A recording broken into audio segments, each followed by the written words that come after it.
Welcome, everybody. Welcome. Can you hear me over that loud music? How's it going, everybody? Welcome back to vidIQ, where we will be looking at your YouTube channels. That's right. We are going to review your channel if you fill out the form and you get selected at random. A lot of people submit those, so best of luck to all of you. If you're new here, let us know by voting on the poll as you get in. We're just asking a simple question today. Is this your first vidIQ live stream? 72% of you said no, but that number is bound to go down as the stream remains live and new people discover it. So as new people jump in, be sure to be kind and welcoming and, let everybody know that they're awesome, I guess. I don't know. Also join our Discord. Anyway, Rob's here. How's it going? Ladies and gentlemen, welcome to the following live stream, but will last approximately 2 hours. During this live stream, you will have the opportunity to have your channel dissected with the incredible wisdom, knowledge, and experience from yourself, Rob, the bald creator Wilson, and, if Dan puts himself back on screen, the crazy Catman. So a little loud. just a little loud. Hey, everybody. Was it loud? Was it really that loud? Whenever you use that filter, it knocks up your volume. So just something to keep in mind. Is that true? Yeah, it's true. Welcome, everybody. So yes, as I said, we're gonna be looking at your YouTube channels. For those of you who are new here, don't worry, don't fret. We have a very, very short video for you to watch, which basically explains everything. Welcome to the vidIQ channel reviews live stream. Simply fill in the correct form in the video description and your channel will be considered for review during a live stream. Channel reviews are free, so no need to send us a super chat, and don't spam us in the live chat. We'll ignore it and you may be put in timeout. If you need a channel audit right now, make sure to check out the vidIQ Coach AI tool that will help you with strategies, ideas, titles, scripts. Link in the description. It's a game changer. If you submit your channel for review, expect the following. We are sharing nothing more than our knowledge, experience and passion as fellow creators. Thank you to all of our moderators who help us out on the live stream every week. You know who you are. Give us a like if you enjoy this live stream, subscribe if you love it, and share it with like-minded fellow creators. All right, let's get started. All right, as we go through today's live stream, sometimes people give us super chats, which is very much appreciated, but those super chats will not buy you a channel review. But if we have time, this is a 2-hour live stream, if we have time, we will answer your super chat questions throughout the live stream, and we'll try to let you know when we're kind of winding down a little bit so you don't send a super chat and then nothing happens. With all that being said, Rob, are you ready to get started? Just one more thing. Let's do a quick subscriber count check. We are on the road to 2 million. We're hoping that we will hit that this year. And the number currently reads as, to add some tension, even though you can see the number already, we are currently at 1,786,732. We would be very much appreciative if you could support us to that journey. Yes. That's all I have to say. Okay, so we have some channels here. Do you like this setup? Or do you think we should do the side? Let's give it a try. I am a bit worried it might cover the channel banner when we bring that up, but I'm willing to give it a go, and everyone let us know in the chat what you think.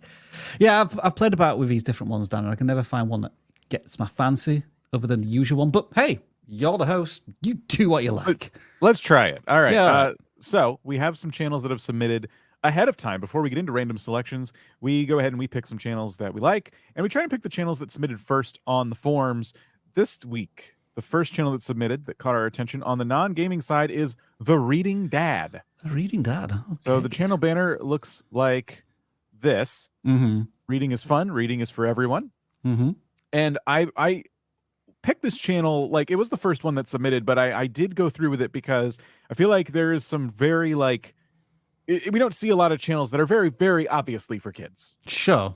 So it could be kind of an interesting discussion. Although we can't give you we're not lawyers. We can't give you any legal advice. If you have any questions about monetizing a channel like this or anything like that, we can't really offer much, but I don't know.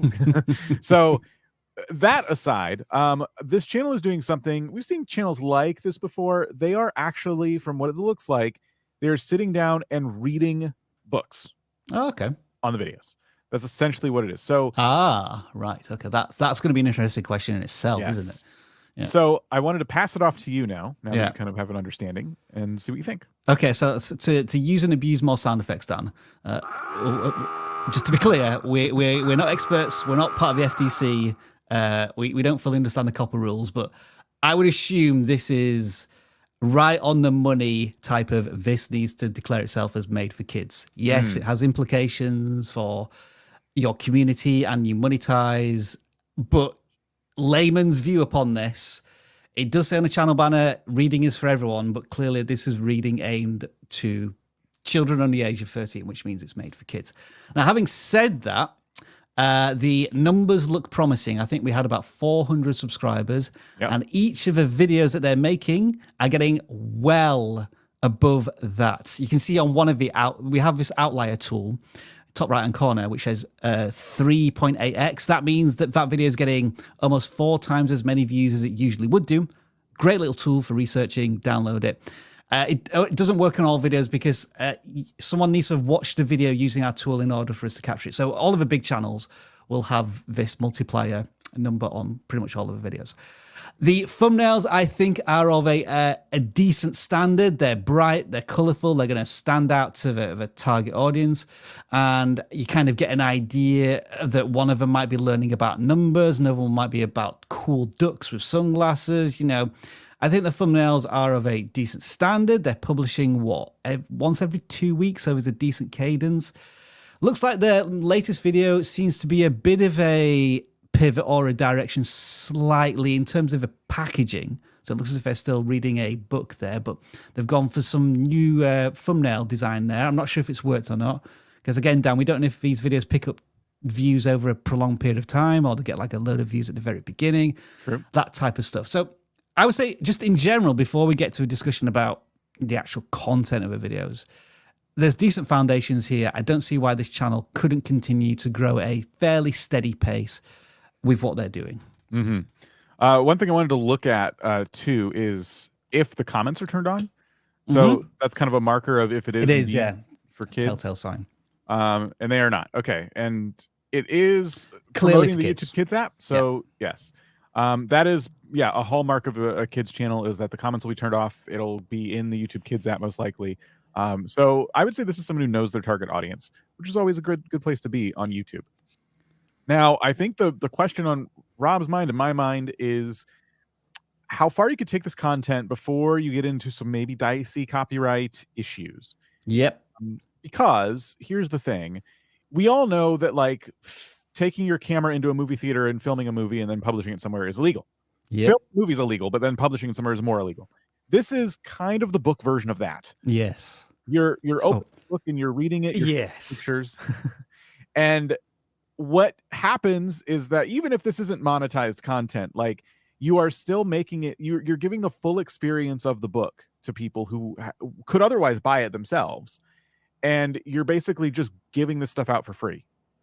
Yeah. So that is like, we haven't watched the videos, so we don't know if this is transformative. We don't know if they're just showing a couple passages and doing a review of it. We don't know.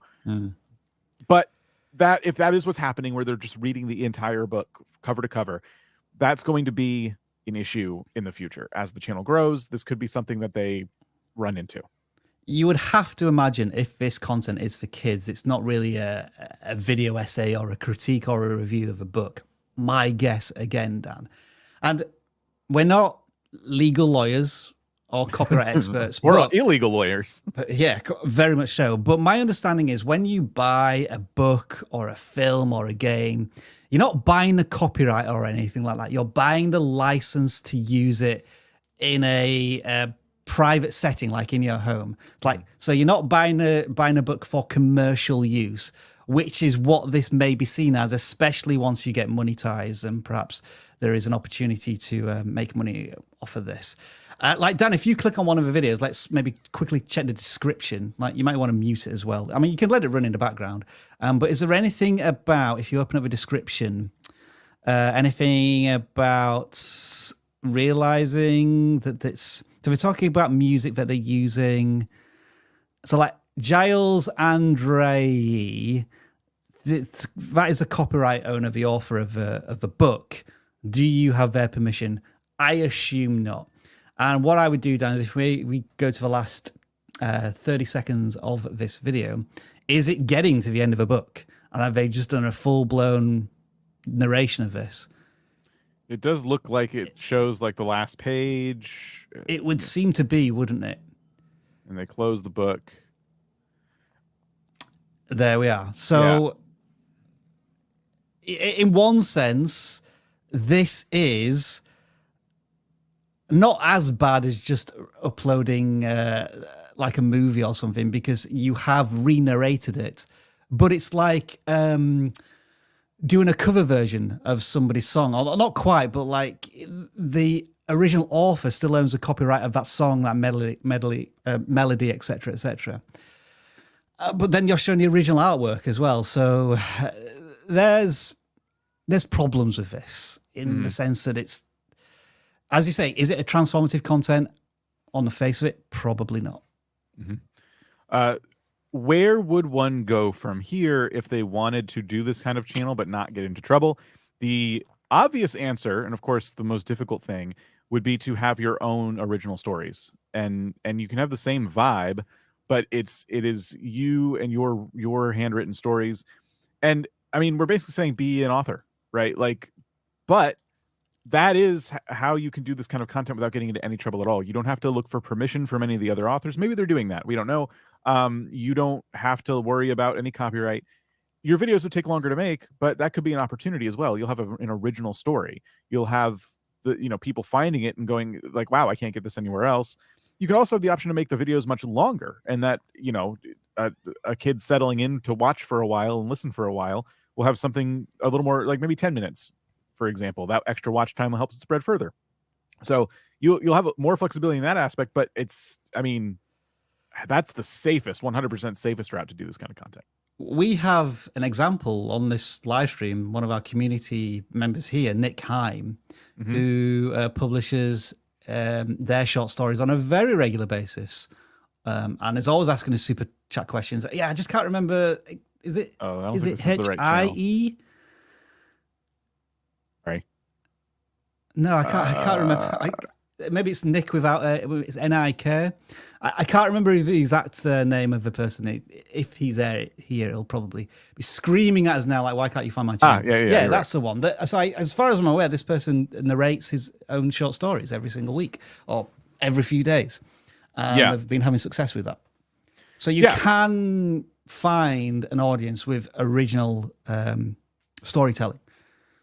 Right, and these videos get some of them get amazing views. They're all much longer. So if you're really captivated by the story and you stick through it all the way, that's a bunch of watch time, and that's going out to more people for sure. So yeah, best of luck to the channel we were looking at, the Reading Dad, and we'll move on to the first gaming channel that's submitted, which is going to be Slappy Boiz. Now I'll go ahead and move this again. Slappy Boiz is their banner. I should have a slap sound effect somewhere. Why don't I have one?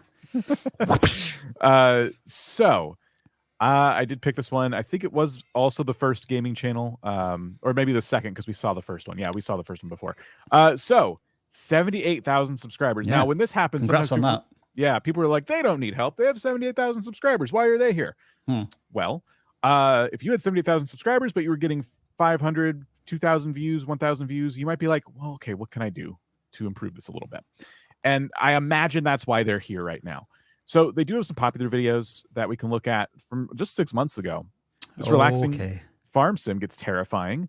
The Devil Took Over Our Stories and Storyteller. It looks like Storyteller was something they played for a while that was doing really well for them. Yep. I love these thumbnails. Me too. I love this thumbnail. Yeah. So this is a channel that obviously gets it. But when they pivot to other things, I'm not going to say it falls apart. It's just they have to like kind of re-get it. Except that the audience may not join them on this new journey. Yes. Now, this is the classic, I'm a gaming channel, can I play other things, debate and argument. And this is something that I've personally been invested in since I got at vidIQ. Like, I've always advised start with one thing, build slowly. I still think that's good advice, but most gaming channels, myself included, we don't want to play one thing forever. We want to express ourselves in other ways. So the obvious advice is, well, okay, play similar games, and that can work. But all of those strategies revolve around playing games for the sake of playing games. You're building an audience that is a fan of that game. What you want to do, probably, I imagine, is you want to build an audience that's a fan of you. So I believe, without even looking at these videos, just considering the channel art and the name Slappy Boiz Gaming, my first assumption is that these two are really leaning into their personalities, and that is why they've been able to have some success, even though they've played a few different games. I've played Super Bunny Man. This is a very fun co-op game. Good choice. 36,000 views. Not surprised at all. So even on their more successful section, it wasn't one game that blew them up. It was several games. And sometimes it's a longer playthrough and sometimes it's a one-off, but several games that they play. So they're already doing the thing, which is excellent to see.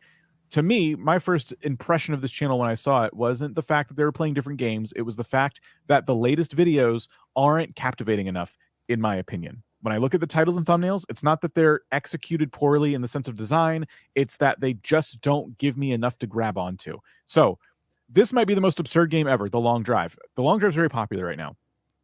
Unfortunately, The Long Drive is a very obvious aesthetic. There is like a desert and you're in a car.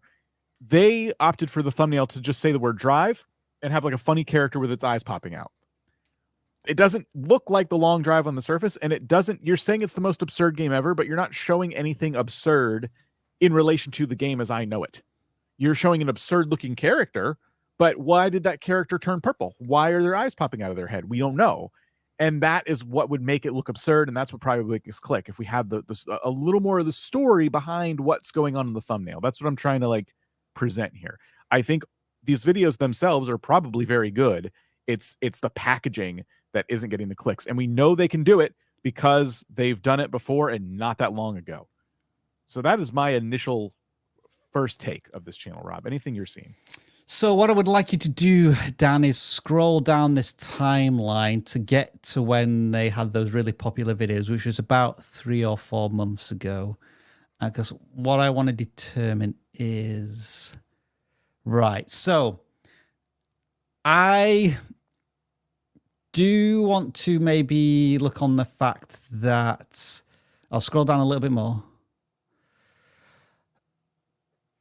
They've always game jumped, haven't they? Like even when they were having success with this storytellers game, that they had that little run there where there was 3 out of 4, and they did super well. And then if you scroll up like very slowly, they had a month away from it, and then a return to it, like again sporadically, and they were getting big views when they did. You know, for me, I know Dan, you've talked about like the packaging on certain videos. I do still believe this is somewhat of a discipline question. Like, yeah, I can just imagine how big the channel would have been if their sole focus for the last 6 months would have been storytellers. And like, if they do want to play another game, cool, let's start a new channel and do that and have multiple channels with multiple games. That's where I would be thinking. Now, having said that, I need to know if Storytellers is still a game that has interest. So we'd have to do a search.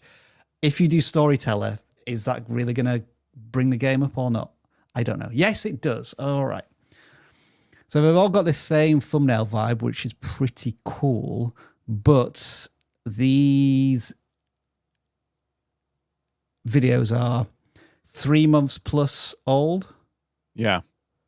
But I mean, there was the opportunity. If you look at that one, oh no, I don't know if that was a game or not. There's one there, but 1 million views 4 months ago. Channel has 1 million subscribers, but I already love the thumbnail. Yeah, there was one further down, but I don't think it was the actual game, which had like 300 subscribers and several 100,000 views. But I don't think that's not it. That's not it. Yeah, that's not it. 113K, 209K views. So what I'm going to say is that like this game seems like the kind of game where you can get into a lot of shenanigans and you could probably play it. Everyone's going to play it a different way. And when you're thinking about a gaming channel that's doing stuff like that, like that is a thing that's important, is to play games that if you watch, it's going to be a different experience. Now, Lethal Company would be like a different experience, but Lethal Company is very, very competitive. So everyone's going to play it differently, but everyone's playing it at the same time. This one feels a bit more niche, but there's a demand for it. I don't know. This is the first time I'm seeing Storyteller. Maybe it's somehow more popular than Lethal Company, but I don't think it is. So I just think there's not that many people covering Storyteller, so they were able to become one of the leaders in that space, but they just didn't double down on it. Essentially, they didn't maintain it as their focus. And so, I mean, if the creator wants to continue on this track that they're going, by all means, but you will have to continue to have this challenge of really spiky views. It will, yes, it will be a challenge. You will get spiky views. And yes, even though I believe you can play different games, the games will still hold some weight here, obviously. The games have a built-in fan base. That's why some of them do better than others. That's just going to be a thing on all gaming channels. I still believe, and I've experienced this myself, where you can pivot games as long as you start to develop a style that people recognize. And the perfect example of this is Spiffing Brit, who we've spoken to about this as well. Even at the start of his journey, he wasn't playing one game. He was kind of all over the place a little bit, but eventually he found his groove in breaking games and finding exploits in games. And now I don't care what he plays. I don't care if I've never heard about it. I want to watch because I know he's going to take this game. He's going to explain it well enough so I'll be able to keep up, and he's going to break the crap out of it. He's not going to play it correctly, and it's going to be really, really fun to watch.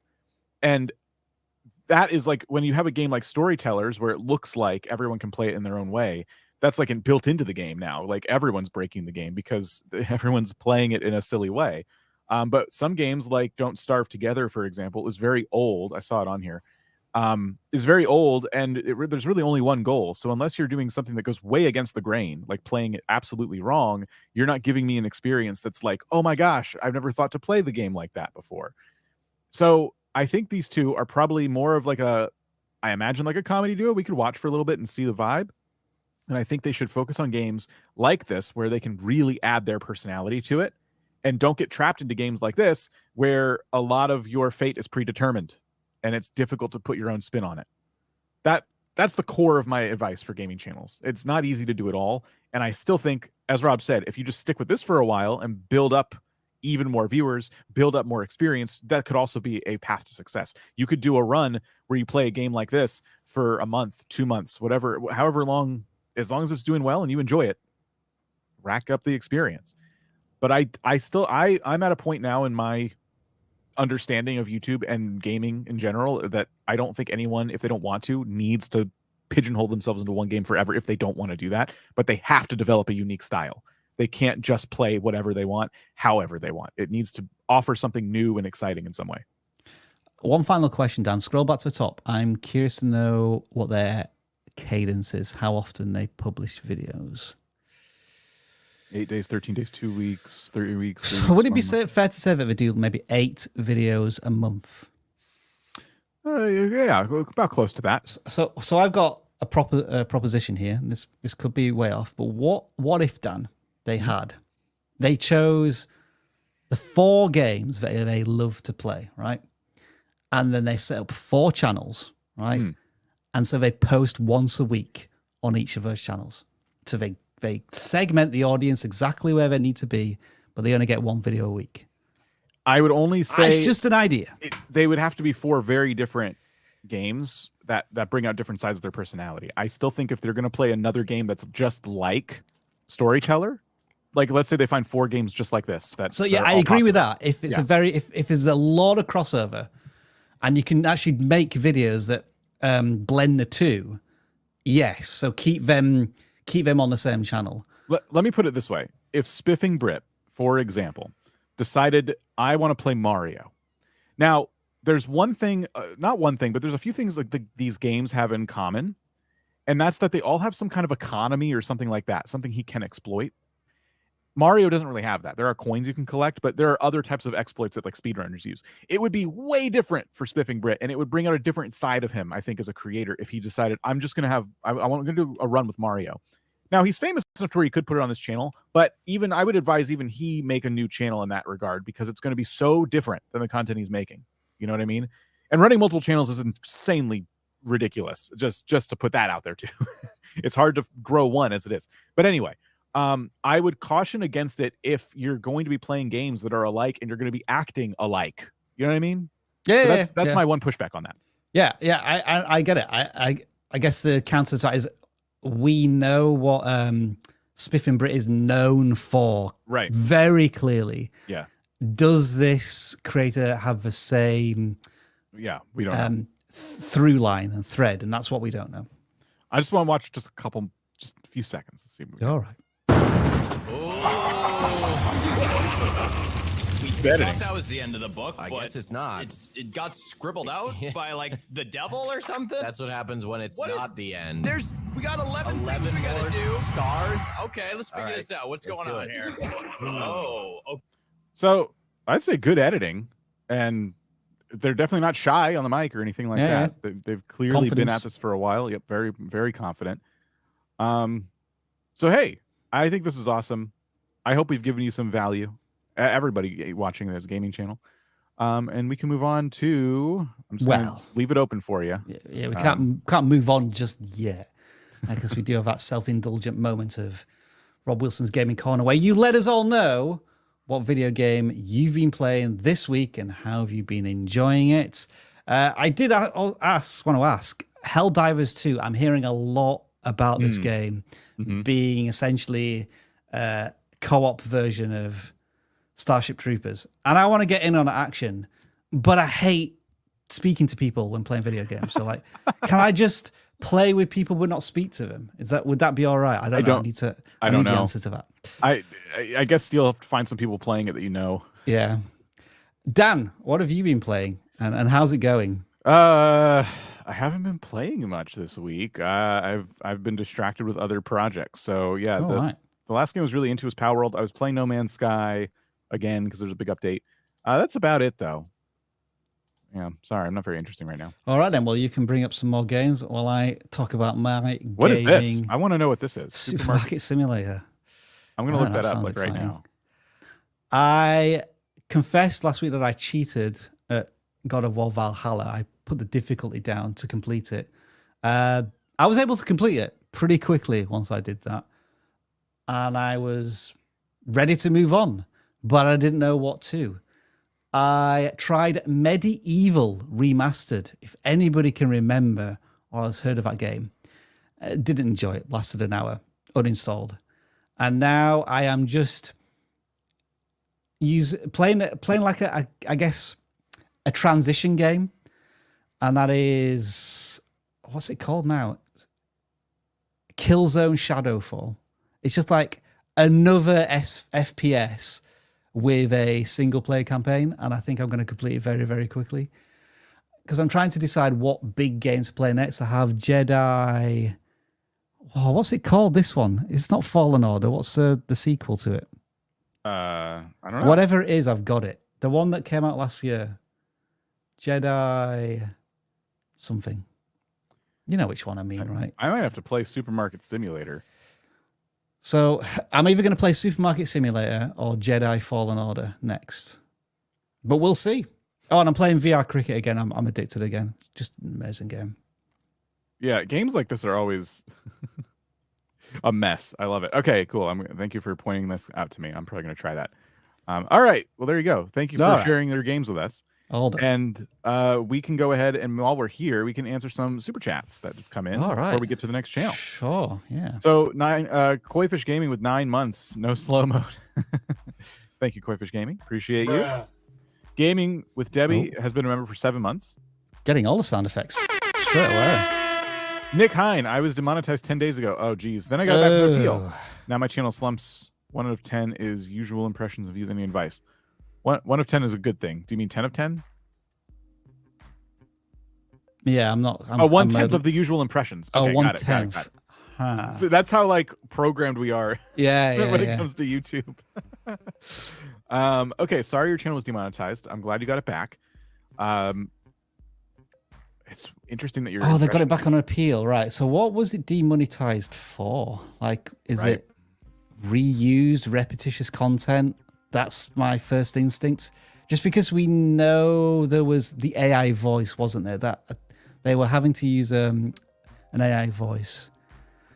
Yeah, this is kind of one of these happens to the individual user, but we don't know how this impacts on a larger scale in that YouTube's flagged the channel, and then when you were able to kind of fix the channel by getting it remonetized, it still leaves a mark or a indelible print, which is that it's going to not make it as discoverable as it was before. And Unfortunately, I'm kind of at a loss at this. Like, I have no experience of this, and we don't know of any creators who've really gone through this and repaired it.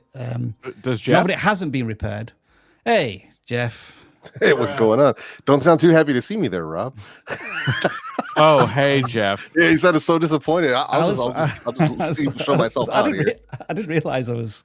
No, you're good. You're good. So dismissive. No, where was that? What was the question? So this is about getting demonetized, then getting the channel back, but now there's a slump. So I've seen something similar before, but the person that I worked with doing this, they just went at it twice as hard and were able to recover within a couple of weeks. Right. Yeah. But that's really, I don't really see any other way out of it. Expecting the exact same performance out of anything on YouTube, well, expecting anything to be consistent on YouTube is kind of, I don't know, not a smart idea in my book. But that's what I would do right now. Is whatever you're doing now, I'd probably double it if possible, unless they're uploading daily. I don't know about doing more than that, but if you're doing maybe one video a week, you may want to step that up. You may want to add shorts, you may want to try some live streaming, but right now I would go hard and try to get everything back. Nick uploads a lot, so that would be it'd be interesting. Maybe you could try some shorts, like excerpts from your stories. Yeah, I would go hard for a bit and let us know how it goes. Yeah. The T-Side Traveler, great to be here. Thank you for your super chat. Appreciate you. Josh's Journey says, does uploading multiple videos for some same keywords hurt ranking for each video? Also, how do I get critical feedback on videos? Critical feedback. You must, I'm hoping you mean constructive feedback. Yeah, means the same thing. Yeah, okay. So does uploading multiple videos for the same keywords hurt ranking? I mean, have you seen our channel? Just search small channel and you'll see we've tried to cannibalize ourselves to death. Yeah, we're like a snake eating its tail. I mean, I guess unless it's like on exactly the same topic and it's kind of a repeat of a video that you've just made, I think of it more as you becoming the dominant authority for that keyword, so that when somebody does a search, they just see your video, a swath of your videos appearing at the top of the search ranking. So they have no choice but to watch you. I know, Dan, you were a little apprehensive about this. When you do your How to Start a Gaming video every year, we do kind of decapitate our own video, don't we? Like, we can see at the beginning of January, the previous video suddenly gets a drop off, but it still does get some trickle views. So that we're kind of almost like just raising the tide of the entire topic. So for me personally, in my experience, I would encourage you to do this, to become YouTube's ambassador, the representative on the platform for a certain keyword. So just pulling up the analytics right now on that. Yeah. So this was last year's How to Start a Gaming Channel video. It got over 500,000 views, and you can see right around the 360-day mark, which would be the next year, January 1st, things really start to slow down. Because Dan, do set a time period for 90 days. That might be more clear. Okay. Boom. Yeah, so you can see what happened. Right in January. So beginning of January, because we uploaded this video. And it already is catching up to the first video quite rapidly. It started off a bit slow and then just boom, just took off, which is great. But yes, this is what happens when you make basically the same exact video. But we do this with strategy in mind. We want the follow-up to perform better.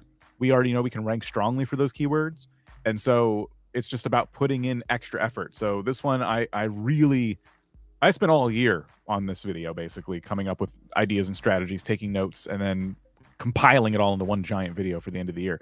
And it's doing better, which is great. So this is a good thing. Search for How to Start a YouTube Gaming Channel, Dan, and we can. No, I mean on YouTube itself. Yeah, it's a really good video for anybody who hasn't seen it. You really should go check it out. It's not going to be the same video as what you've seen in years past. And so look, that's what we're trying to do. Like, somebody searches, they've got two choices here, and they're both vidIQs. So cool. Yes. More views for us. Next question, Chillsmith. Morning, gentlemen. Are profile pictures important for YouTube channels? Brand identity more than anything else, but it's not going to like help you rank or any of that other stuff. It's more just to make sure that you have a proper brand identity. People can recognize you easily. So whether it's a logo, your face, whatever you prefer.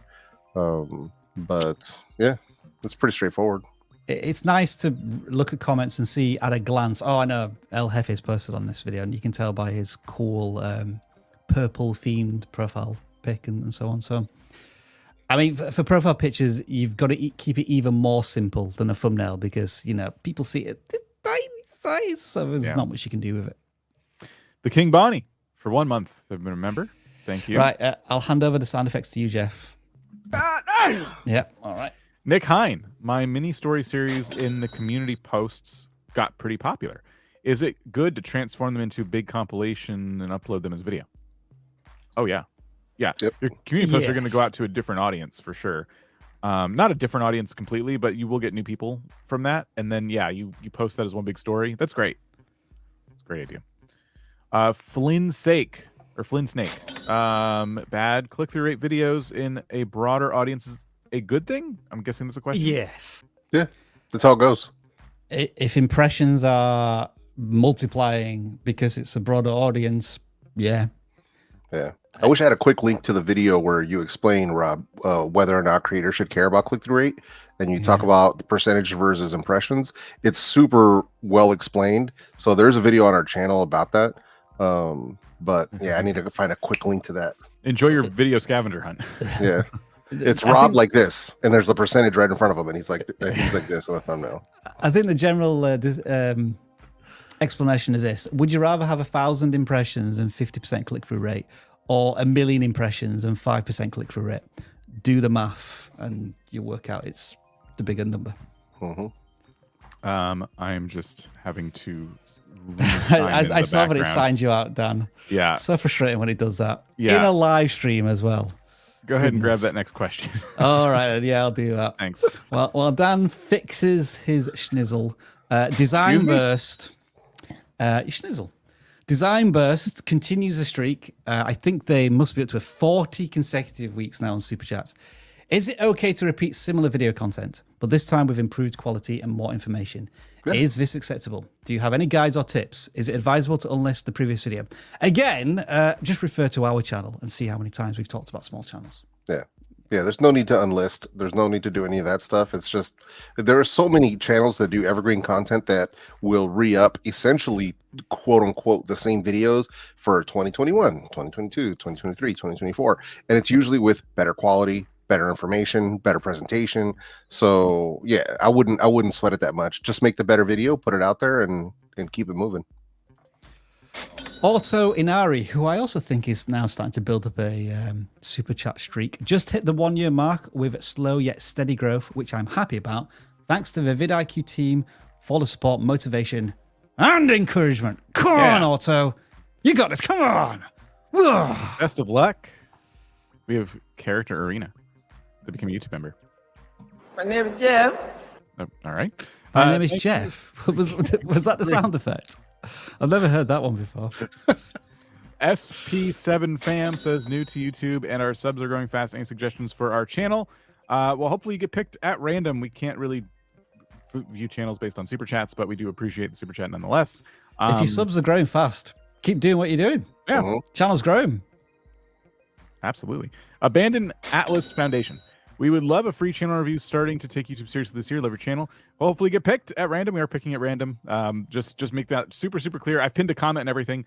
Super chats won't get you a channel review, but maybe you know that already. Maybe you're just hoping. Maybe they should start appealing to the AI claw in the chat, Dan. Do you think that would have any influence? We'll have to ask. We'll find out. Yeah.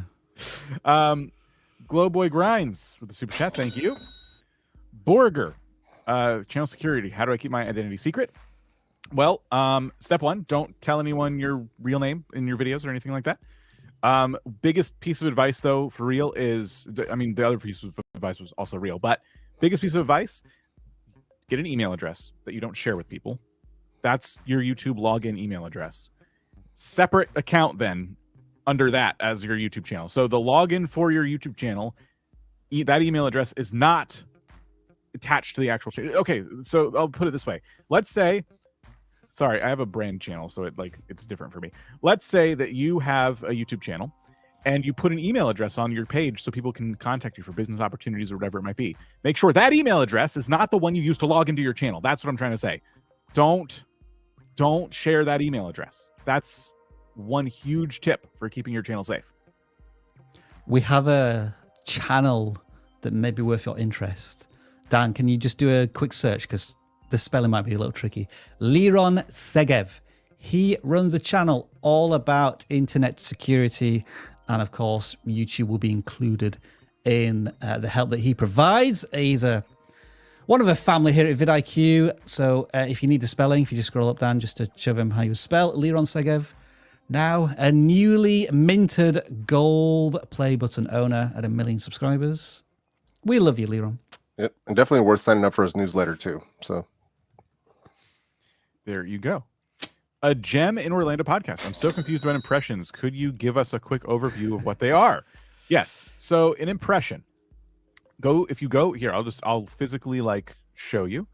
If you go to the YouTube homepage, every single thing that just popped up on my screen is an impression for me. Like I am one impression for all 6 of these videos. And as I scroll, I'm continuing to give all these videos impressions. These videos are being served to me and I'm not clicking on them, which means I'm technically lowering their click-through rate, but not by enough to really make a difference. It's when collectively people don't click on them, lowers your click-through rate. So all of these videos are I'm impression. I'm seeing them. I'm not clicking them. If I clicked on it, it'd still be an impression, but it also counts as a view now, and I've clicked on it. Hopefully that makes sense. Well explained, and I couldn't have put it better myself. Rawls, aquatics and reptiles. How do you guys feel about aquarium hobby channels? We've audited, I would say, a dozen of these in our time, and like a lot of niches, there is an audience for it. I think the more popular channels tend to get tens of thousands of views, sometimes hundreds of thousands of views. As always, I think with these type of niche channels, there has to be several what I would call gateway or broadly accessible videos where, you know, maybe it might be a bit boring to you and your hardcore audience, but you want like almost a beginner's guide, the dummy's guide to like how to look after an aquarium tank, etc., because that's how you'll get discovered through search. And then once they're into your little corner of YouTube, then you can give them more of a community-based, really niched content. So we'll take one more question. This is a classic now nowadays, and then we'll move on to channels again. We will get back to your questions though. Daily Quests XP says, does the YouTube promotion feature help or hinder your channel? What are the pros and cons? Do you recommend using it to grow or growing organically instead? Here at vidIQ, everything we teach is about organic growth.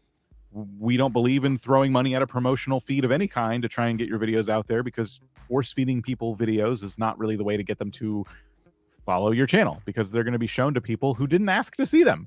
Just like when you get an ad on any other video you're watching. I didn't ask to see this. I just want to see the thing I clicked on. So no, I don't think it helps unless you have a product or a service that you're promoting and you actually use it for marketing purposes, but that is always my canned answer for this. The search and discovery system, which is one of the greatest inventions on the internet of all time, I believe, will build your channel and grow your community for free.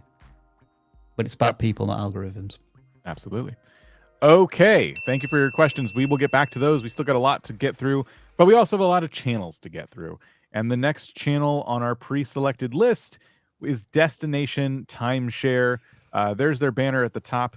It's kind of small, but it says new videos every weekend, Destination Timeshare. Let's make your next destination a timeshare.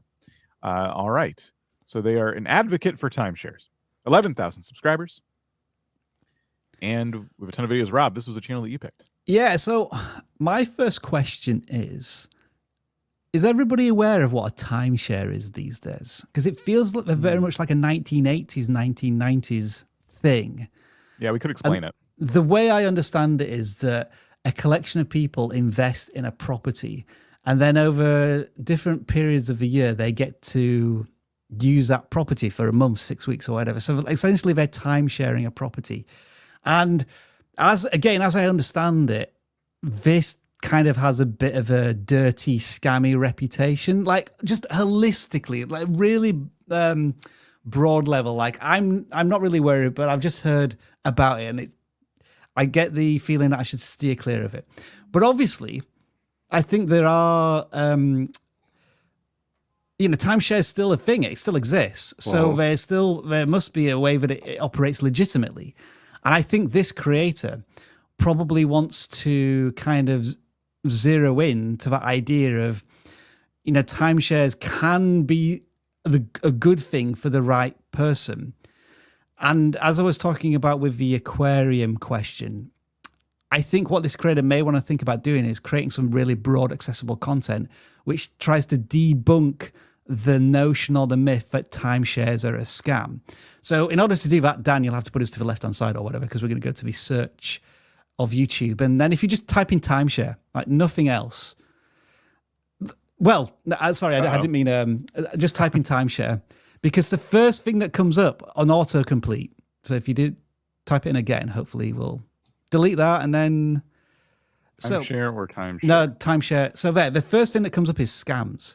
Yeah. So that's what everybody's searching for. Like, how can this creator debunk this myth if that's what they're into and they want to encourage people to get into this topic? Major TV networks talking about how they're, I know this is talking about it being a scam, and then of course CNBC is talking about being a scam. So this is what you're competing with. Yeah.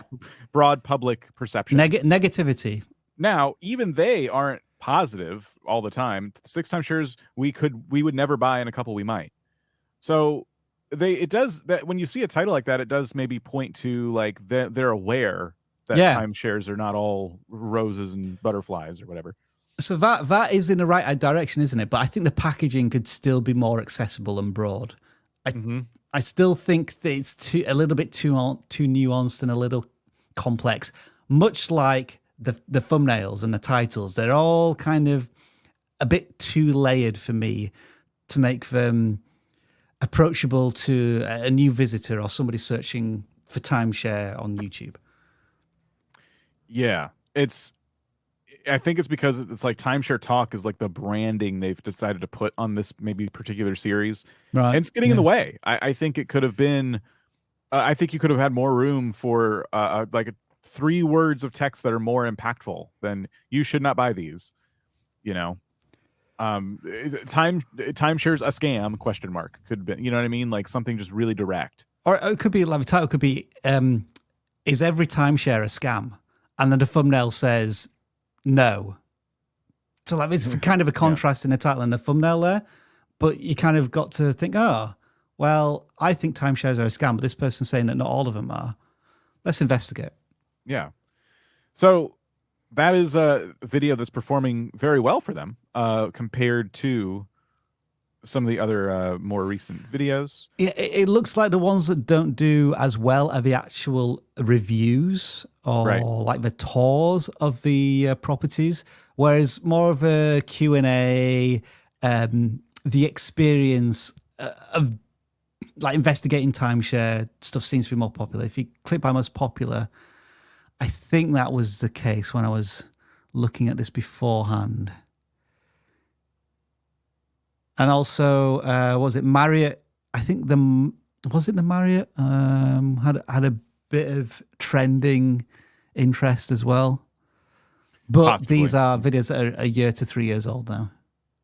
Yeah, if there is trends in the space, I'm sure there are. Yeah, definitely don't miss out. Yeah, these were all very big outliers for the channel. Yeah, what else can we say about this channel? What do you reckon, Jeff? Anything else jumping out at you? Biggest thing is that there's a lot of the thumbnails are a bit cluttered, in my opinion. Yeah.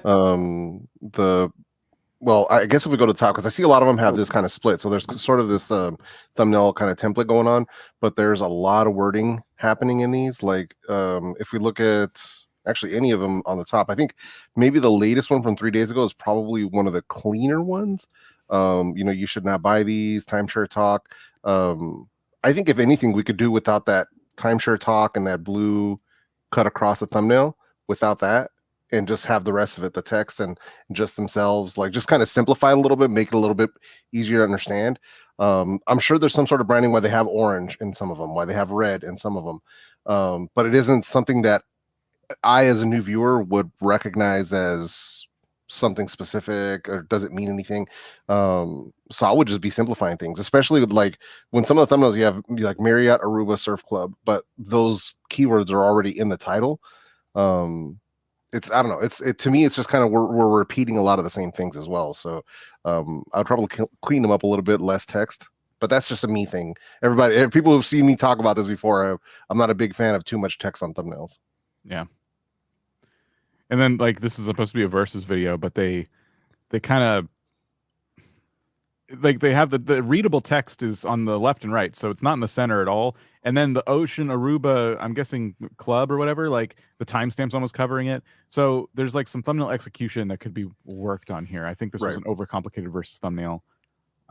Yeah. I think once you have multiple lines of text in two different places, or multiple words in different places, then you're in trouble. And I think your eye is having to track multiple things before it even gets to the visuals.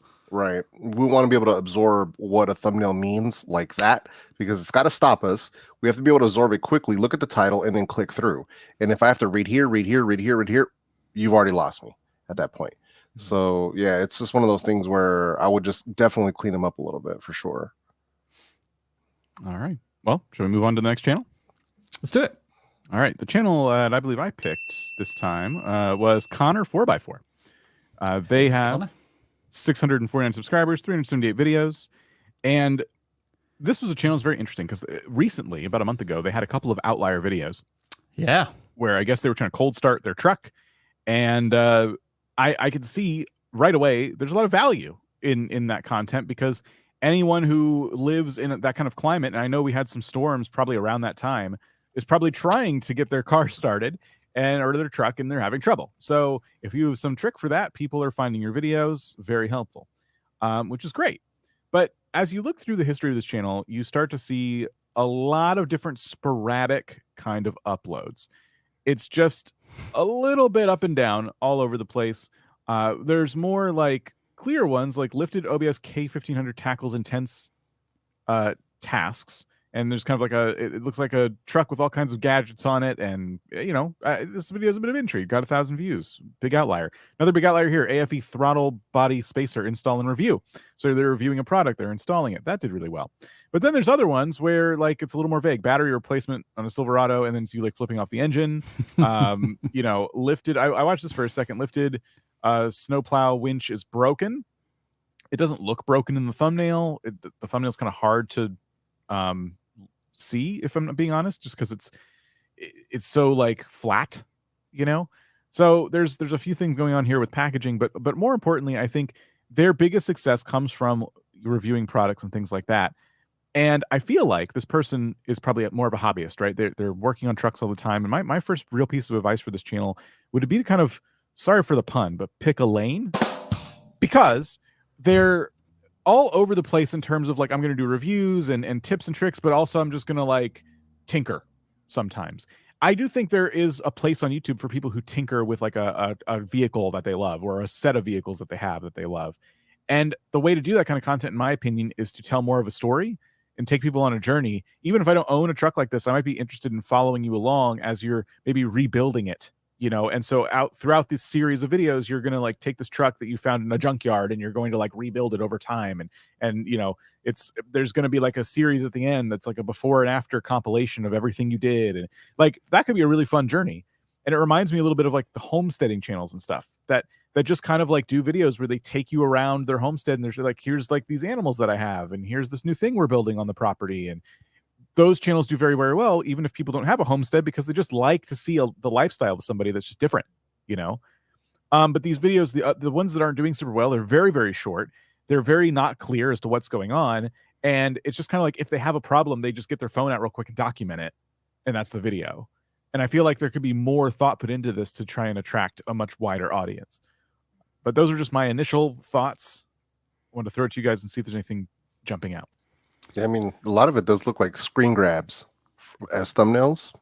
And that happens. Like I've worked with a lot of creators who do the same thing where they just kind of film, and then after the fact they start thinking about packaging a video as opposed to during the process pulling out their phone and just snapping a pic, which could help you so much more if you just did that. I've had to like talk people into that. I'm like, listen, you don't have to do anything special. I just need you to try to set up a thumbnail shot. Like it's not going to kill you. It's going to take you less than 5 minutes to take a really good picture, as opposed to trying to hope that at some point in all the filming you did, you captured something worthy of a thumbnail. Like it doesn't basically trying to convince them to take control of the actual packaging of their content. So that's one of the things that I would definitely try to do here. And it seems like they've tried to do that before by different texts and different things. Keeping them simple obviously can work for you, but just stopping and taking a proper picture as opposed to screenshots, it could take you a lot further for sure. And I love automotive channels, trust me on this. And I think what they're trying to do and what Dan was referring to can work really well. There's a few automotive channels that I follow that are silver play button channels that do a lot of not necessarily storytelling in the classical sense of storytelling. Like they're not doing like the hero's journey, anything like that. Right. But they are essentially daily vloggers or like car vloggers. And you are following them on this journey as they build these different vehicles. And you're there a lot more for the personality of them being authentic and you seeing that lifestyle than anything else.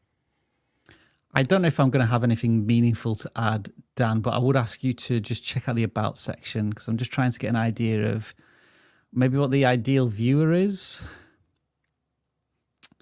So I can only guess then that this is a channel for just truck enthusiasts, people who enjoy driving around in trucks, maintaining them, repairing them, installing them, and so on. I would be kind of curious as to what this person's vocation or profession is. Do they repair trucks, buy, sell trucks? I'm wondering, as you say, if that element could be brought more into the stories being told here. But it's not clear. It's kind of each video is just standing on its own plinth. And it's very specific. And I can't really see the through line because, as you say, some of them are about cold starting when it's very cold for a specific truck. Others are about repairing engines. Others are about destroying parts of a vehicle. So it's kind of like just throwing truck stuff at YouTube, and some get more views than others. So is there a cohesive strategy, through line through them all? Pointing at just this latest video here, lifted name of truck, first fire of the year 2024. So for me, as a layman to this, there's a huge disconnect because trucks typically don't just catch on fire or start fires. So something interesting is happening there, but it's very specific to you. I could see you put extra work into this thumbnail, which is fine, but like the disconnect for me is, what does the fire have to do with the truck? Did the truck start the fire? Did the truck catch on fire? You said first fire, so this happens all the time. Let's hypothetically say they have a truck that can start fires. It's a feature they built into the truck. You can hit a button and goes and starts a fire. Great. So, well, not super great. It can cause a lot of damage, but great. So you have a truck that starts fires. This is probably not the way to pitch that as a video. Instead, I built a truck that can start a fire. And then maybe a close-up picture of the device that's spitting out fire. Like that would be more captivating. And now I have a story being told, and now I understand the content better. I have a truck that can start fires. Oh, I don't have one of those. I don't even have a truck, but that's really interesting. Why do you even have that? Click. So it's a very weird example, but what I'm trying to say is like that would get me to click, even as someone who's not watching this kind of content. Whatever's going on here is it feels like I'm missing a big piece of the story. First fire of the year. It's so confusing. That's it. Everyone went quiet. All right. Well, we'll move on to not the next channel. Rob, you decided it would be fun to host a bit of a competition. I did. So if you are a regular viewer here at vidIQ, then hopefully on a regular occasion, you'll see our community tab posts. And we have competitions on Facebook, Discord, and Twitter occasionally to get a free channel audit. But I thought I'd go with the community tab today. So Dan, if you can bring up the picture. It was basically caption this. And the best one would get a channel audit. And, this is an idea for your community to get them involved. with cool fun things to play with and do. So here are some of the best entrants. Maybe we can read one each as we go through. There are more than several good entrants before we get to a winner. So Dan, if you want to read the first one, then we'll go down in order. So Yes. this one. The pain of quitting hurts more than the pain of hard work. We had AI Rob might take my job, but he'll never take my gains. Sweat, smile, repeat, and succeed. I like that one. That had a little bit of foresight for the t-shirts I occasionally wear. Dan? When you work so hard for a test only to get it canceled. There's always ones like that. When you make a 3-hour highly edited video essay about how Minecraft isn't fun anymore, and it gets 27 views. Ouch. Perseverance is key to becoming the Walter White of YouTube. I am the danger. I am the one who comes and knocks on your YouTube channel. I think that's the line. Replacing my hand with AI multi-tool was the best thing I've ever done. Yeah. There we are. That's just to give you context there. And when a meme you made 1 year ago outperforms your 3-hour long video essay, we've all had that happen. We've all had that happen. A dumbbell holding a dumbbell. Ouch. Fair enough. Fair enough. I'll take that one on the chin. When Sam Sulik's 40-minute no editing style doesn't pay off. I like this one. Biceps IQ. I'm going to run it up through the channels, see if we can get the name changed. Can you stop using AI art? I just thought that one was funny. So that's fair enough. Yeah, this is AI art. And then the winner, Dan, was this. Love those metal Danishes in the morning. You see, you have to think about it a little bit. It just takes a half second. So, oh yeah, that's quite funny. So that was a winner, and so we auditing this channel, Dan. And I must confess, I've not looked at them prior, so we're all coming across this one. First impressions. Iceland Adventures, they almost have 5,000 subscribers with 2,000 videos. Yeah. Look at that. That's a lot of videos. Blimey. That's more videos on the channel than vidIQ. Yeah.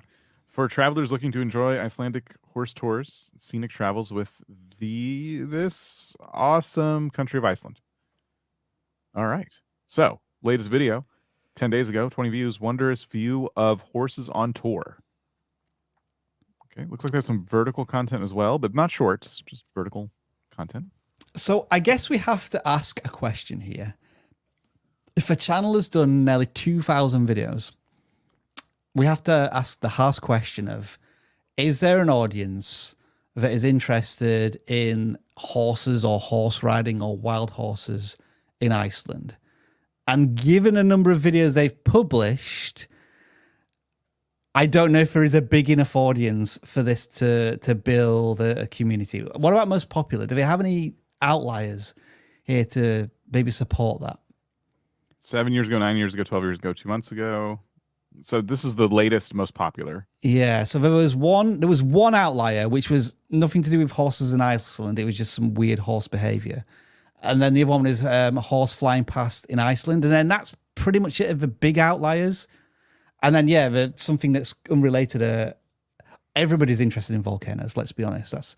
That's a far more exciting topic to the broader audience than the trending topic. What their specific niche is. And yeah, it was a trending topic.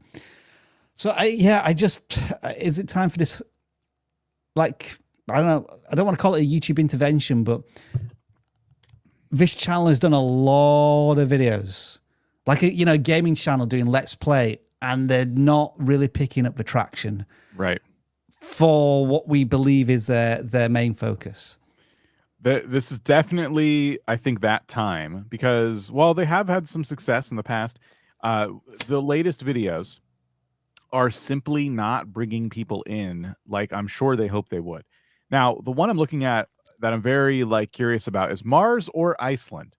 Now, I'm sure this has everything to do with the volcanoes and what has happened and how things are looking over there right now. So this feels like and this may be because I watch a lot of people tell stories like this on YouTube, but this feels like the kind of video where someone could sit down in front of the camera and use B-roll, but say that so as you know, there's been these eruptions. I thought you'd be interested in seeing what Iceland is looking like right now with all of this going on. And so you're showing the B-roll and you're just commentating on it and just telling maybe your story. Like I lived over here, I evacuated, whatever it might be. Like bring us into it a little bit more. But this just looks like it's going to be a minute-long video of like just the B-roll with no real commentary or anything behind it. And the intrigue isn't there in the thumbnail, the intrigue isn't there in the title, and I'm assuming if I click on the video, there's probably not going to be a lot going on. It's only a minute long. But you could imagine, like, if you're a channel that does get on camera sometimes, it looks like you do, and you do have conversations and stuff. Well, this could have been a really big video. I don't know.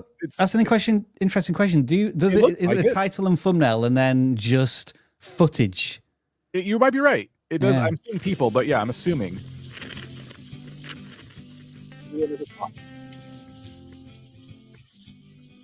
Just skip to a minute in. That's 30 seconds. Sorry, minute in is like the whole video. So yeah, it's just music. Yeah.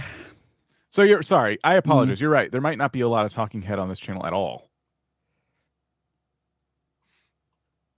So yeah, that might not be the route for them to go. This is your time to shine, Jeff. Yeah.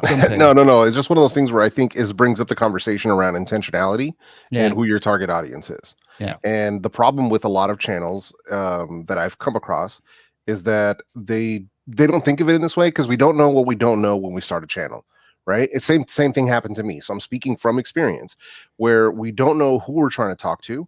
And we don't have intent behind that because we don't know who we're trying to talk to. So we're just sort of filming and putting stuff out there in hopes that it does well, as opposed to really planning some of this stuff out. I'm not saying that they're not planning these things, but this is one of those things where I would take a step back and really start to focus on who it is that I'm trying to make videos for and really start figuring that out. Because once you know who you're making videos for, you have a target, right? You start figuring out who you're trying to target. Now that you know your target, what kind of videos do they want to see? What kind of videos do I want to make that is going to bring those people to my channel, right? And that's where that conversation has to begin, because that's where your ideation is going to come from. That's going to be the foundation for everything that you're going to be doing on your channel. And this is sort of what it feels like this is lacking for me, is one, knowledge of who your target audience is and the intentionality behind knowing that and making videos aimed at that particular target audience. That's just me. This is just kind of what I'm getting from it. But yeah, that's kind of what I have for them. Mm-hmm. I mean, this is a cool comment. And like, I'll apologize to the channel if we just pick one video and the rest of them are where there's where there's narration and you are like introducing your horses and telling us more about it. But like, just, some conversation to engage the viewer once it starts, rather than just music with a GoPro attached to your helmet. As Jeff said, more intention. Yeah. Right now it feels like if they had like a better camera and stuff, this could be really good, like stock footage they could sell, for example, because it seems like they have access to a beautiful place and they go out a lot. That would be, I think, a good intention for the type of content we're seeing now. But I think there's like a really good opportunity here for like a life in Iceland kind of like conversation. But if they want to, of course, it's going to be down to like what you're passionate about. Yeah, it may be useful for about 2 weeks until Sora is released, and then you can just type in, right, give me some horses in Iceland. Yeah. Job done. Yeah. Well, there you go. So that was all the pre-selected channels. That means we're about to get into randomly selected channels. We have a few more orders of business. We got a whole bunch of super chats, and I don't want to let those pass us by. So we're going to tackle a few more of those. All right. Starting with Severin. My videos do well in browse impressions, but not in suggested. You bet YouTube keeps pushing in suggested and not browse. I'm guessing, is there a way to help my videos get to the right place? This is assuming that one is a wrong place and one is a right place. And I think your head is not in the right place, so to speak. Well, so if you're discovered from browse, that means that the viewer hasn't really made a decision yet about what their watching session might be. Once you're discovered in suggested, then usually the video is related to what they've just watched because it's down the right-hand column. This might be frontier gibberish from yours truly, but I would describe suggested views as a holy grail, but it is really hard to get suggested views. What I found, this is anecdotal, but it tends to be when people watch suggested videos, they watch typically for longer. But what we've also found here at vidIQ is that our longer videos tend to be watched more through the suggested column. I don't know if that's viewer behavior, in that now they've invested themselves into one video on YouTube, they're now into a YouTube session, and so they're willing to give, a 20-minute ultimate guide or something a little more attention. So it's a big if you want to try and attract more suggested views, longer videos, in my experience, tends to be how you can get more views. But Jeff asks the right question as well. Is it better to get more views from suggested? Dan, do you have a counterpoint, or I don't have a counterpoint. good? For me, I don't know if this is like this for everybody, but my top suggested videos pushing my videos are my own videos. So very true. Yes, that happens a lot as well. It makes it feel like you're good at attracting someone and getting them to stay in your web. Yeah. But maybe you're not doing the best job at getting people from the wider YouTube community to come to your videos, which would just be a matter of just making videos that try and address having a larger total addressable market. That's what I'm trying to say. You need a larger total addressable market, and that's difficult to do, but you're trying to make videos that appeal to you and your interests that also try to appeal to as many people as possible on YouTube. That's the game. Data Ray. Just had my first 2 outlier videos in a row. Glad I invested in coaching. Hey, I'm going to use that as the segue, because we are going to talk a little bit about coaching. So why don't we just do that real quick, and we'll get back to Super Chats. We have a coaching service here at vidIQ whereby you can get your very own YouTube coach and work one-on-one with them to grow your YouTube channel. You will have direct access to a live human person, and you can ask them questions about your channel specifically. Jeff, you are one of our coaches. I'm going to pass you the reins here and just put you on the spot. Not super helpful, but all right. Yeah.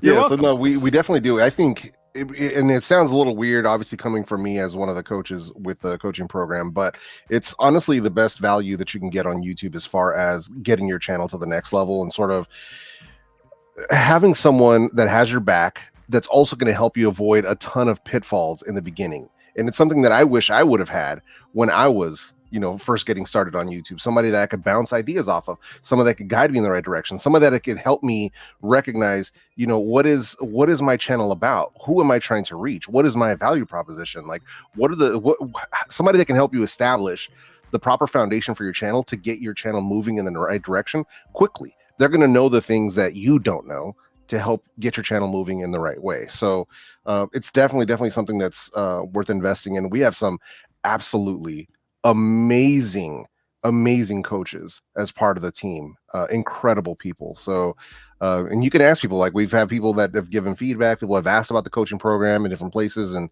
the feedback is always overwhelmingly positive. So it's definitely something worth checking out if you can afford it. Obviously it's not for everyone, but it is the most affordable coaching that you can possibly hope to get out there. I like to describe one-on-one coaching as what you're experiencing right now, which is like Q&A, but this is the light version, LITE version. But if you want to ask questions specifically about your channel on a regular basis to somebody who's invested in your channel, that being one of the coaches here, then definitely check it out. And yeah, you see, if you've been here for any length of time, you will see that we get at least one super chat a week from somebody who's basically paying us right now to tell us that the coaching program is awesome. And so what better endorsement is there than that? So thank you, Data Ray, and thank you, Jeff. I know I didn't give you a lot of help there. Consider this film. Just testing out branding. What comes to mind when you read my channel name? Interesting. Movie channel when I read the channel name, but your logo kind of doesn't do anything for me. It's hard to see. This would be films that aren't blockbusters, but they're really good, and I recommend you watch them. Like, for example, persuading somebody to watch The Shawshank Redemption or Memento, or things that maybe didn't do well at the cinema, but they get like an incredible rating on IMDb, but consider this film, has watched them and can recommend them. That's what comes to mind. But yeah, you're right. The profile image is terrible. It looks like a cookie at the bottom of some trash. I see them reviewing pretty big mainstream movies and in some cases TV shows. Oh, well, So I stuff I've was heard of. not quite right then. Dang. Sorry. All right. AP. There's a really long name in here, but we're just gonna say AP. Thank you for the super chat. Flint Snake says, went back to my personal gaming channel full time for the first time in years, and after 2 weeks, I've had a 400% increase in views. Hey, that's awesome. Congrats to you. Love to hear that. So anyone who's like, oh, should I go back to my old channel? Can I revamp an old channel? Yeah. Yes. Gentleman's Watch Services says, got my first 1,000 subscribers yesterday. Congrats to you. 5 months of work. Thanks for the pointers in your work. Thank 5 you. months. That's pretty good. That's good. That's good speed. Is that? Oh, yeah. Jelly Beans Arts. How do I know my channel is on the right path? If all of your graphs, except for maybe click-through rate, because we don't want to talk about that one. If all of your graphs are generally going up, now it could be at a very high angle, it could be a very low angle, but if all of those graphs are going generally up over a long period of time, not just on the day-to-day, your channel is on the right path. What is your favorite channel? Mine is Ryan Trahan. MKBHD. Very simple answer. Jeff? I'd say right now it's the Y-Files. I'm kind of that way too, where I move around a lot. I'd say right now I get really excited if I see Danny Gonzalez or Drew Gooden uploaded a video. They're really funny. Are there channels where you wouldn't even look at the thumbnail and the title, you just watch their video irrespective? I'm like that with MKBHD. That's the only channel I'll do that with. If the title or thumbnail if it's about a show or something that I haven't watched before, I might put it off for a little bit, but eventually I will watch it. Yeah. There's a channel that I watch called automotive blogger, actually, or vlogger, called Mike, a local guy here, and it doesn't matter what he uploads. Like if I see that he's got a video up, I just click it. I don't look at the title, don't even look at the thumbnail, because I already know it's going to be an adventure. So I'm good with it. Football Vibe says, I started this page in 2024. It's a saturated niche. How can I get ideas on creating long form videos in this niche? I'm thinking off the top of my head here. I'm sure we've done proper answers to this in the past, but I just can't think of them. It would be borrowing ideas from the channels that are doing well, but just contorting the idea or adding a new spin on it. So like proven formulas, but with a different topic approach, football events type of ideas. Yeah, that would probably be the best advice as you work to like come up with even better like ideas that you don't have to go out and find. But like, yeah, definitely helpful to do that. But I think that a lot of the channels we see are just like, oh, I'm going to talk about the latest game. And so it's stepping it up a notch, which can be very hard to do, but it's cool that you're asking that question. Rebelica Gaming. I don't know if I'm saying that right at all. Rebel AKA Gaming? Maybe? Rebelica. Rebelica. Sure. How necessary is a face cam for a gaming channel? Could I be losing views because I don't have one? It depends. It's a big it depends. One of my favorite gaming channels does not ever show their face. Let's Game It Out. Some of them do.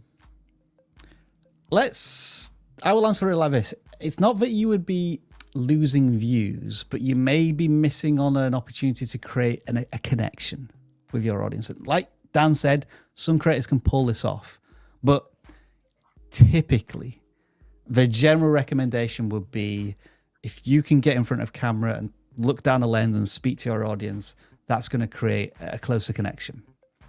Yeah. So experiment, test, give it a go. One creator I can point to who I think kind of does a hybrid is they're called Call Me Kevin. And he'll start the videos with him on camera, and sometimes he'll be in the corner, and sometimes he won't be on screen at all. So he just kind of picks moments where he should be there, you know? And so you can kind of see how someone does it where they're like not always on the screen at all times. Yeah, for me it's personality. Like if you can carry it without showing your face via personality, then hey, knock yourself out. But that's going to take some practice, obviously, to build up a voice and build up a presence without actually showing yourself on camera. But I like Dan's approach where it's like sometimes you're there and sometimes you're not. I mean, that's one way you could do it if you want to do that. And honestly, face cams are not really that expensive. The tech to get your face on a camera has gotten so inexpensive in 2024 that there's hardly an excuse to not have one at this point. So Big Boss Real Talk has a question we just left. Is shadow banning on YouTube real? If so, how do you break out of shadow ban jail? Huh. I think I will answer this by saying, is blank on YouTube real? And what I mean by blank is YouTube labeling or categorizing your channel in some way, something on YouTube? And I would suspect it is, but YouTube is not going to reveal that specific information to us. They hint at in some ways in that, like, they'll say your channel is restricted for a more mature audience. They have guidelines which will tell you kind of what could go wrong, but they won't put like a traffic light next to your channel and show you definitively that you've been shadow banned. How do you break out of it? Again, because I don't know what the rules are and how YouTube implements these measures, I haven't really got an answer for that. Yeah, most of the time when I see people who claim to be shadow banned are actually not. They're just not making good content. Majority That's really of the time, what it comes down to. And it's a hard. You have to take a really hard look at yourself for it, because I've seen what an actual shadow ban looks like, and that's 0 views, 0 impressions. That's what I've seen. That's an actual one, right? Although I agree, YouTube will not admit that exists. I've seen the evidence of this. And then I have a lot of other people who tell me, yeah, I've been shadow banned. No, your content just isn't great. You're not packaging well. You're not moving with intentionality. You're not targeting a specific viewer. So sometimes we have to accept responsibility that sometimes we're just not making good content. And that's really what it comes down to. And I know that's not what everybody likes to hear, but sometimes really it is you might be the problem that's with the channel. But unless you're getting 0 views and 0 impressions, odds are you're actually not shadow banned. I'll just add to this. If you ever feel like the algorithm is against you, you're shadow banned, whatever it might be, I want you to make a habit. And a lot of you know this because you're here. I want you to make a habit of blaming you before blaming YouTube. Just remember that. Blame yourself first before just assuming YouTube is doing something in the background to restrict you in some way. A lot of times it has everything to do with the content you're making. And then once you've overcome the 7 stages of shadow banning grief, then you can blame YouTube. Yes, absolutely. 100%. GT review. Come on, another one. Oh, I didn't even see that they were. Get every shadow ban's got 1 view on a short and has been up for a day. No, you can get 1 view on a short and have it a month later go kaboom and take off, or it could never make more shorts. Just keep going.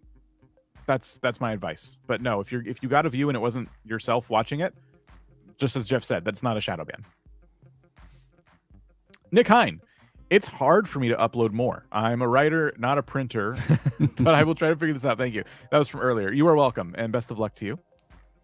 Useless builds. I mostly have long form, and whenever I post a short, I notice all of my traffic dip to 25 to 40%. Dip 25 to 40% while the short is getting views. Is that a normal thing?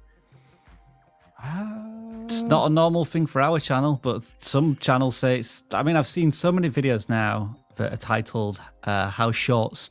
I have one now. Damaged my channel, or never met this mistake of my biggest regret. So I don't know. It's I've not seen evidence of that myself, but I'm sure people have seen it and they thought, oh, this must be a correlation. Aptern, thanks for the knowledge. Got a few more subscribers on my micro niche channel from the last live streaming tips. Nice. Learning lots today as well. Lots to improve on though. Hope you're all well and happy and good. Thank you. Appreciate it. Arizona Premier Golf Real Estate says, started a channel in 2023 and just trying to get it to take off. It's a small niche of golf and real estate in Tucson, Arizona. What's just at 1 or 2 things I can do to get more views and subscribers? Okay. Are you doing real estate specific to golf courses? Or are you doing 2 completely separate things where sometimes you go golfing and film that and sometimes you do real estate videos? Because that's the big question I have. If it's golf course real estate, then that makes sense. But in any other circumstance, those 2 things probably shouldn't be on the same channel. I think it's a hobby that a lot of real estate people might play, but it doesn't necessarily have the perfect Venn diagram on YouTube, unless you're able to execute incredibly well on those 2 niches and couple them together. Yeah. What I would say, if it is golf course real estate, is you should be looking at other channels that do real estate and kind of like seeing kind of some of the things they do. There's when I look at real estate channels, a lot of it's very localized, so you don't get a ton of views because they're just selling to like a local market. However, some of their more popular videos are ones about like moving to the area because a lot more people can be searching for that, and some of them are about like just an incredible property, and you'd watch that anyway, even if you weren't looking to buy something. So there's gonna be different types of videos you can make in that niche where it could attract different audiences, but it all kind of makes sense for the same channel. We're almost done super chats. We're going to move on to random selections. We'll just get these last couple out of the way. Girl with gun. My videos go up on Friday, and we're getting 1,000 views lately. One video came out on Sunday and only got 50. Does it make sense? I don't think the day you upload is the reason. No, that's not going to be the reason for that. Yeah. We'd have to look at the channel, which we can't do right now. Yeah, odds are it's going to be probably the topic. Your audience just isn't feeling that particular topic. Maybe there isn't a lot of interest in that particular topic. That's bound to happen. I wouldn't think of that as a day or time thing, because most of the views aren't going to come the day and time that you upload. It's going to come after the fact on a long form video. So it's most likely going to be the topic. My travel journal and travel tips gave us a super thank you. 2SA says, I can't activate membership and support is no help. It might be the country you live in. Those are euros, but I don't know which European countries wouldn't have access to memberships. I would Google this and then put the word Reddit after it and see if other real people have reported this problem and see if there's answers out there. Have you tried Team YouTube on Twix as well? Sorry, I just say Twix these days. On X, Twitter, formerly known as Twitter. You can try them as well. Blade of Legends gave us a super thank you. And then last one for now, consider this film. Thanks for the helpful observation. Something new to improve on today. And thanks, Dan, for looking at the channel. I didn't pull it up on the screen, but yes, I did it in the background look. But I just want to be clear. Super chats don't equal channel reviews. Thank you, everybody. All right. We will move on now. We are going to start selecting your channels. Shall we say no more super chats? Yep. Let's just cut off super chats. Okay. See the banner right here. So if you leave a super chats, that's it. In that case, football vibe, thumbnails are incredibly important. And lock props. Yes. I recently got a lot of subs from a short. Does this translate to more public watch hours for my long form, or do they get suggested my shorts? They will most likely get suggested your shorts. Sometimes YouTube will try to push them your longs. Shorts viewers, in my opinion, are shorts viewers, and it's difficult to get them to move over to longs. Are we happy with those answers? We good? No more super chats. Yeah, stop giving us money right now. Okay, we are going to do randomly selected channels, and the way we do that is through this.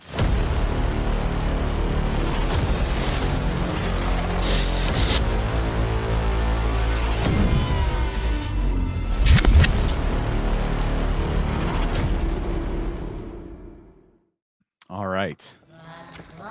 Now, let me get the right screen up here. The way this works is we have a CLAAAW. It's going to randomly pick your channel. Now, I got really sick of typing in the numbers. You guys, there's this form where you can submit your channels.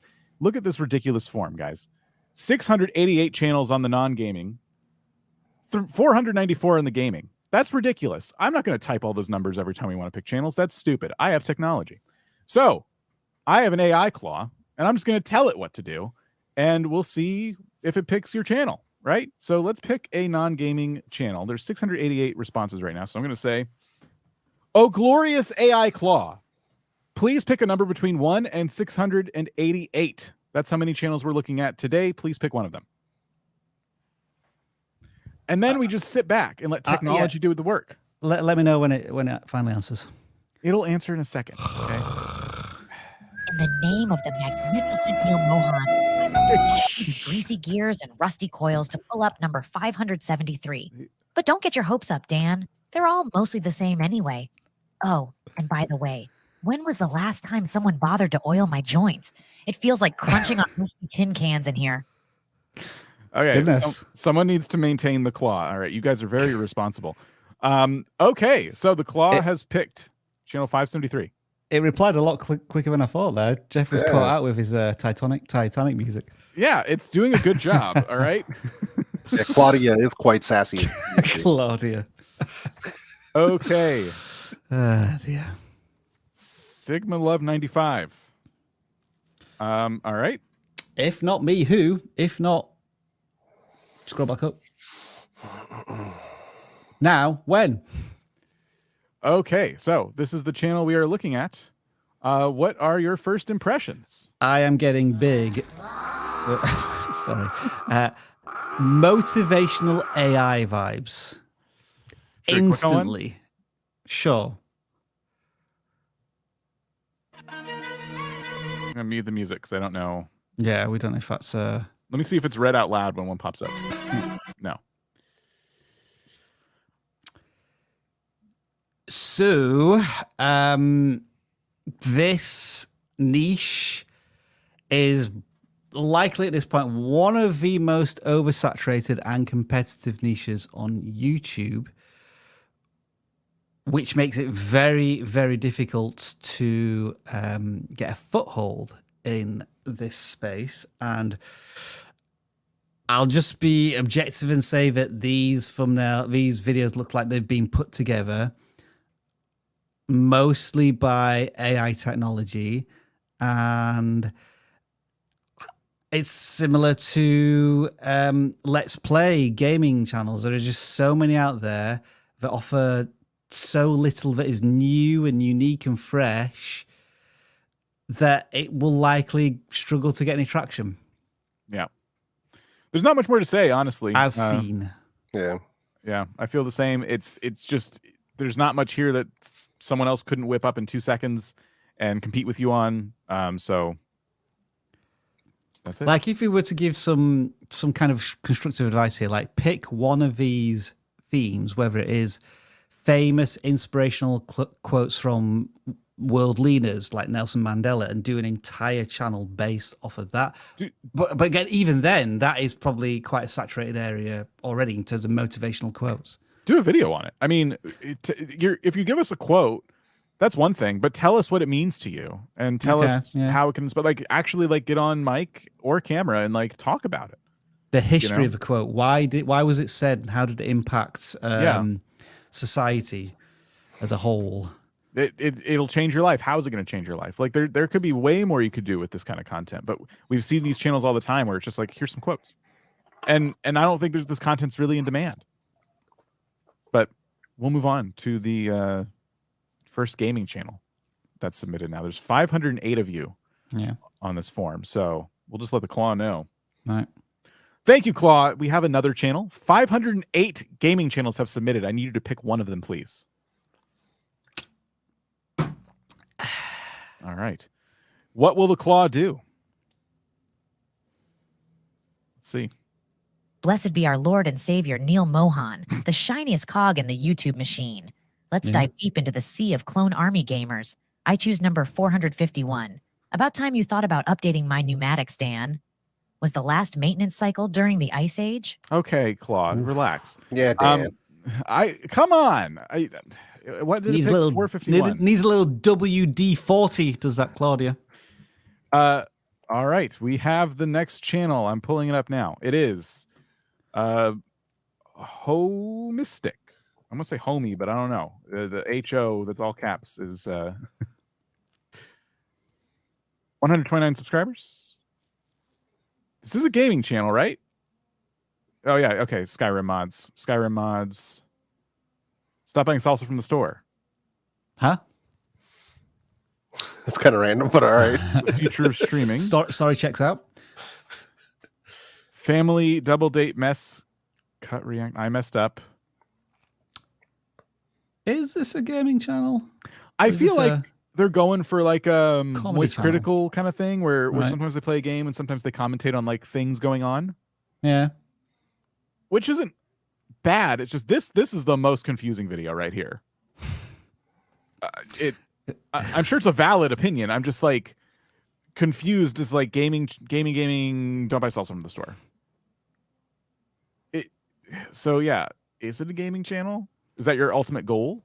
I mean, view-wise, it was comparative to everything else that's been out on the channel so far. So maybe it follows the comedy vibe. I think they stream, is what they're saying in the chat. Oh, sorry. And since I saw the Twitch link at the top, so maybe I'm guessing maybe we're repurposing specific sections of their streams. I don't know. I can't say. But that's kind of what I'm getting from it. Okay, that makes a little more sense now. So they are streaming a lot of Lego Star Wars at the moment. Hidden Truth about store-bought salsa. That was a 2-hour live stream. Goodness. Yeah. Okay. So they're streaming. They're repurposing clips from streams. Here's what I'll say. If and let me just look on the forum real quick. They did say long form videos was like their focus. That's why I'm Right. probably Yeah. zooming in on those. But if your goal is to take streaming content and repurpose it onto long form videos, I think that's great. One of the best ways to grow, in my opinion, as a streaming channel is to make separate long form videos that are designed to bring in the audience you're trying to bring in. You'll notice your live streams get a lot more views as you grow the long form side of the content. Live streaming is incredibly difficult to grow on its own. It helps to have other content you're doing that starts to build your audience. The videos can work in the background. You don't need to be live, obviously, for them to be bringing in new viewers. So, Jeff, you live stream a lot. I live stream a lot. Like, knowing what we know now, what do you think is a good piece of advice here? I mean, at least for me, as far as live streaming, there's two ways you can go about it. And if I'm trying to grow a channel based on live streaming, then again, intentionality, right? You want to live stream about something that people actually kind of care about right now, whether it's gaming, whether it's just you talking on streams or whatever. Having topics that are either trending or things that are actually interesting right now that people are actually interested in, and then hearing your opinions about it, that's what's going to bring people in. That's going to be the title and thumbnail that's going to get people to actually come into your stream and to or to even watch the replay as well. So having topics and things to talk about during those streams and not just full randomness. I'm not saying that they are. I'm not accusing them of this. But just as live streaming is concerned, if you want to grow it on YouTube. Now, this is YouTube specific advice. Having topics that people actually want to click on and watch works not only for regular videos, but it also works for live streams. And if you treat them that way, it can definitely work in your favor. And this is, I'm speaking from just like, probably Dan as well. We have millions of views coming from replays on live streams, and that's because of intentionality. There is one thing missing here for me just on the titles of the live streams, and it's you said intentionality. Like, the hidden truth about store-bought salsa is an interesting 2-hour live stream. It makes me wonder, well, what was it you were doing with the salsa? You were probably trying to make things with it. Maybe you were trying to make as many things as you could with one jar of store-bought salsa, which on its own would sound like an interesting challenge, But the hidden truth behind store-bought salsa does sound like a vlog about your experience with a bad jar of salsa. And so had this been pitched as more of a challenge, like, I'm going to cook today, and I'm only going to eat whatever I can find in this bucket of, rice, then that could be really like funny and interesting. But yeah, I would be thinking about it from that point of view, is like, how's, like, maybe you want your stream to be rewatchable, and that could be a really good way to approach it. Like, pitch it as like a challenge, make it so I know exactly what you're going to be doing today in this 2-hour live stream. Anything from you, Rob? Nothing other than the usual in okay, let's finish Star Wars Complete Saga 3-4 days ago. The problem was that this game came out 2 or 3 years ago. So why should I join you on the final journey of completing this game? Just from a viewer's point of view, when we haven't seen the journey to completing it. And I know that probably next stream you might be playing on Skyrim or Valorant or one of the other games that you're playing. So, the usual focus challenge. Yeah. All right. We can pick a non-gaming channel, and we can do so using the CLAAAW again, because we have 715 now. Oh my gosh. Wow. Jumped up quite a lot. 715. All right. Mr. CLAAAW, we have, or CLAAAW, sorry to assume. We have 715 channels on the forum now. We need you to pick a non-gaming channel for us. All right, here it comes. Don't worry. It's going to pick. It's not happy, by the way. With great reluctance and in honor of Neil Mohan, the beacon in the dark YouTube void, I churn through my gears and circuits to bring you number 624. Let's hope it's not another eat hot food and scream for likes channel. And for the love of all servos, Rob, When is my actuator repair due? It's louder than a 90s dial-up modem in here. Don't bring me into this. What the hell? Sorry. Please. Tortoise cubes. All right. It is not a channel that's eating hot food and screaming for views. They are doing cubing. Did they say which shorts? They're doing shorts. Shorts. That is, look at that cube. What is that?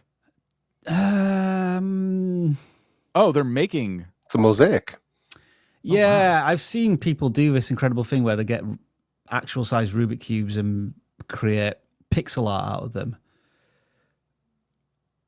And what they do is like a time lapse of them just building it all together, which is kind of where I feel as if they should have gone with this one rather than the pictures and then the occasional little bit of flash stuff, like, what was it, bashing your hand down and a certain bit appearing. This is more stop motion than time lapse. Yeah. Time lapse would have been cool, and to watch them kind of like solve the cubes a little bit too and put them down, like that would have been, But 800 views. But yeah, some really good views. One there with 10,000 views. How to fix. This is like good storytelling. Like, I can see the problem. Yeah. And see, this is what I was talking about. Is like watching you solve them, because if it is a channel about Rubik's cubes, it's fun to watch. Like, Nice. Them get solved Nice quickly. fix. This is a really creative use of Rubik's cubes. I've not seen many creators take on this challenge of these mosaic things. How do you do it? I guess there is a program on the internet that shows you how to build pixel art from Rubik's cubes. Oh, wow. The time it will take to put them all in the right position to get it to look that way, I'm staggered. Do people have the patience to do this? 8x8. Look at that now. 2 million views. That's the outlier. Making the Facebook logo, app logos. And this is a good idea. Like, these are really popular icons. Yeah, I agree. And the cool thing is this actually elevates them above a lot of other channels, because this is a challenging thing to do. And whenever you're taking things a step further, it gets harder for people to replicate, then it's going to help you stand out. I mean, obviously they're getting close to 10,000 subscribers already, if I saw that correctly. Oh yeah. So yeah. Yep, they're going to break through 10K pretty quick here. So I'd say keep doing what you're doing, because this is a great concept for what you're trying to achieve with cubing. Not saying that now I'm not in the cubing niche. That's not an interest of mine. So I don't know if there are other people doing this at a highly successful level, but this takes it beyond basic cubing, which is what we always love to see. I have two thoughts here, Dan. If you go to most popular again, how can they recycle this idea of every Rubik's Cube from and then blank to blank? Like, could it be solving every Rubik's Cube? And so you do a very quick time lapse of solving them. So like the 3x3 will take you 10 seconds. The 8x8 might take you an hour, but you time lapse it. And then the second thing is, unless you're going to start getting a lot of affiliate sales from this carpet, let's have some now more unique branding identity for a background, because it's almost becoming iconic, that carpet or whatever it is, that pattern that you have. So there you go. This is awesome. My biggest piece of advice is just more popular characters. Just go out and like start making a list of like the most popular iconic things you can find and remake out of Rubik's cubes. Here's a potentially crazy idea that could go viral or it could tank. YouTube logo. Which is to make a mosaic picture of every winning winner of the Oscars. So like the one captured pose of them holding the Oscar. They do all of them, but they've got to do it within like 24 hours of the Oscars, or like even quicker if possible. Oh my gosh. I know that's a big ask, but that was just the idea that came into my head, because the Oscars is a week away, 2 weeks away. Yeah. Jeez. Well, good luck. Yeah, maybe don't do that. Sorry for the suggestion. Depends how long it takes you to make these. All right. We have 529 gaming channels. Let's go ahead and ask the CLAAAW to pick one. Oh, wise CLAAAW. We have 529 gaming channels to choose from. Will you please pick one for us? just give him a minute. Yeah, literally, give him a minute. Yeah, Okay? just one Okay? measly minute. Here we One go. whole minute. Oh, mighty Neil Mohan, bear with me while I sift through the endless horde of gaming channels. I finally land on number 387. Don't expect too much, though. Probably just another teenager with a controller. Body's grinding worse than it did in the 86, Dan. You'd think you'd get Whoa! by now. It's not like I'm asking for a full servo replacement. Maybe if you were a bit nicer, CLAAAW, I'd help you out. I am not associated with this part of the live stream. Come on now, dog. Yeah. CLAAAW is just generalizing. Don't worry. Claudia is extra spicy today, man. What is going on with Claudia? No, man? don't worry. CLAAW is just a jerk. Okay, look, it's Minecraft. Most people don't even play Minecraft with a controller. All right, so relax, everybody. It's fine. It is Glitchy Fun with 366 subscribers, 97 videos. Congrats on almost 100 videos. By the way, everyone should celebrate this more than they celebrate this. Yes. Just saying.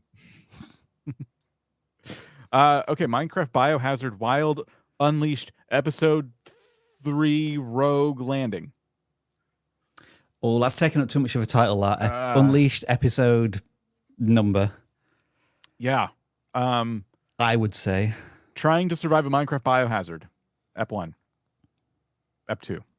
That, because this is a very specific title for what's probably like a very specific Minecraft mod pack. Not everyone's going to know what it is. This is kind of like, this is too much branding. You're giving way too much branding to the actual pack itself if it is a mod pack. You should just be taking it as any other Minecraft challenge. It's a Minecraft challenge. You can explain when people get in there that it's a mod pack. They can download it here, but there's been a biohazard and I'm trying to survive for 100 days or whatever it might be. Can you do a search on Minecraft Biohazard, Dan? Is it a thing right now?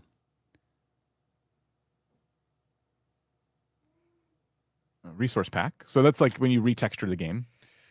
Biohazard Zombie Apocalypse Episode 1. Look at the views, though. There doesn't look to be much interest in traffic. A big outlier for the channel. Yeah, oh, that's them. That's them. That's who we're looking at. So they're already a bit of an authority. So the Biohazard pack has a little bit, it's a niche thing. It's been from 2 years ago as well. Yeah. So at least. So, okay. Now that we know that, let's put it this way. Like maybe Biohazard is not the keyword you need to be going after anymore since the pack itself is not going to bring you traffic. But the challenge might. Yeah. What is the biggest limitation that you are dealing with in this that you could easily communicate in your title or thumbnail? Because it won't matter what mod pack you're playing at that point. Talk about the limitation. Talk about the challenge and make it clear with your title and thumbnail what that challenge is and what you're about to undertake. That's how you pitch this kind of content. Don't fall into this trap where you have to title everything just because you're playing the Biohazard pack. Well, I have to play the Biohazard pack and I have to tell everyone I'm playing that. No, just what is the challenge behind it? Let people discover how you're doing that challenge as they get into the content. It doesn't matter at that point. They like Minecraft. They like challenge videos. They're clicking on your video. They've fallen into this trap with a few things, so that's why I'm hammering that point. I don't think either of us could have said it any better than that, Dan. All right. There's some other examples here. They've obviously done other things. Breaking 25 funny Minecraft laws. This is a good title. The thumbnail isn't really, these don't feel like, I'm not seeing the law that's being broken in any of those frames. And good title. Yeah. That is a good title. Yeah. But it needs to have a very clear visual for that. What would be a stupid law you can break in Minecraft, Dan? Like digging straight down. You're not allowed to do that. You can, but you could fall into a cave and die. Yeah. You're never supposed to dig straight down. I don't know what's changed with the game. I haven't played in a long time, but yeah, I see the angry bees, but like, make it just one frame of something looking really strange and outrageous could have sold this video even better. And it's not too late to change it. Yeah, it is the pitch of their videos. 100% what's going on here. All right. So thank you for sharing your channel. Yeah. We'll move on to the next non-gaming channel. 737 of you.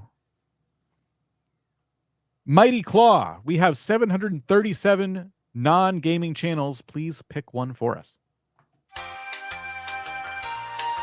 You guys are so mean to the CLAAAW. This is why it's spicy today.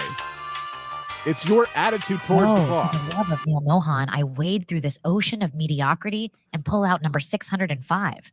Probably just another unboxing or fashion haul, though. Also, Dan, have you ever heard of lubricant? My Whoa. gears come with all the hammers thrown into a blender. Hey, yo. Hey, yo. He's talking about his gears and motors. Relax. Relax. He's talking about Somebody clip that, please. my gears sound like a bag of hammers thrown into a blender. Relax, everybody. Jeez. No, don't play that, don't play that, don't play that. We got a copyright claim the last time I did that. Jeez. This live stream's just falling off the wagon. Right. What's up, baby? All right, Jeff. All Since you got right, us all through the right. really hot water and you've demonetized the live stream, you get to go first. Bring it in. Bring it in. All right. So Untold Gold. All right. So so I don't see any shorts. I don't see any live, and we've been on YouTube for a month now. These are 3 long form videos, but I don't know, man. Just from I could be completely wrong here, but I am getting AI vibes. So we would have to check one of these videos to see either but let me say this first. Welcome to Science. YouTube. Hopefully this is not the case. Hopefully you are just, narrating these videos, but I don't know. Let's take a quick look and see what's going on here. The Nobel Prizes are awarded to those who have conferred the greatest benefit to humankind, according to Alfred. This is definitely AI voice. Good AI narration, I would say. Yeah, But, the quality was good. Yeah, so the quality, at least itself in and of itself, is good. So really what it's going to come down to here is going to be whether or not the story writing is good, or if they're just outsourcing that to AI as well, which is one of the biggest problems that we have on YouTube now is people using AI for literally everything, including the script writing, when they're not experts in that niche, and then it's putting out a ton of misinformation. So that's something we have to be very careful with. If that's what you're doing, please do everyone a favor and fact check the information, so to make sure you're not putting out disinformation. But aside from that, I mean, it's one of the better ones that I've seen out there. But I think more than anything else, we're only 3 videos in, and not bad views. I mean, considering 13 subscribers, we have 255 views, 113 views, 84 views. They would have to stay consistent, getting these uploads up, making sure that they're staying on topic, which so far they have, from what I can tell. But I don't know. It seems a little weird because we have Banking Empire, The Change the World, we have Rothschild, then we have the real reason why Alfred Nobel created the Nobel Prize. So I don't know. This is it seems like they're kind of topic hopping a little bit here. So I would really, really recommend, if you're going to talk about money or wealth or any of that stuff, try to stick to that if possible. There is an outlier example here, which may be worth investigating for the channel, which is a channel we did a case study on and spoke to the creator of that channel. His name was Wano, and the channel is The Market Whisperer.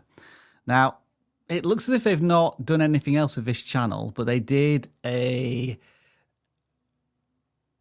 video which was about the Wanatabe group, which was Japanese housewives who just got really into investing in the late 90s and made a killing out of it. And I'm trying to remember what the video was called on our channel, which was kind of like the interview with them. And there was a lot of heavy AI influence in that one in terms of the voiceover and stuff, but they still put in a lot of effort to it. And I think this is a good starting point. I think this channel certainly has potential. I mean, they've kind of broken out of the this is AI and it's going to get less than 10 views videos. They're already getting hundreds of views on some of these.